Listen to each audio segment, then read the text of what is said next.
बिहार सरकार कोई बिहार के अंदर में कोई मंत्री कहीं बैठे, कौन मंत्री का कौन सुन रहा है? अरे जब मंत्री का कोई नहीं सुन रहा है तो दरबार का चिकन लगा भी तो भाई, क्या चिकन लगा रहे हैं आप? फोटो खिंचाने के लिए, सोशल मीडिया पर डालने के लिए कि हम भी काम कर रहे हैं? खाना सुनता नहीं है। एसपी से विधायक, सत्ताधार दल के विधायक को जान को खतरा है। बीजेपी का एमएलए कह रहा है कि 80% से अधिक मंत्री हमारे यहाँ चोर और भ्रष्ट है भाजपा के अंदर में। भाजपा दिखा रही है ना जदयू को, जदयू दिखा रही है ना भाजपा को। अरे भैया फिर भी क्यों नौटंकी? क्या हो रहा है इससे? बिहार का विकास अवरुद्ध है, आवाम की समस्या मुंह बाए खड़ा है।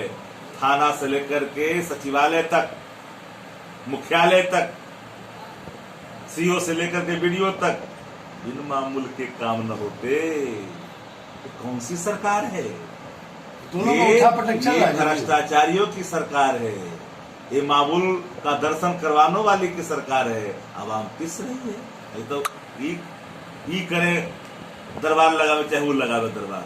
17 को पावर सेंटर है दोनों दल में, एक दो है क्या? गिनिएगा तो 17 पावर सेंटर दोनों दल में है।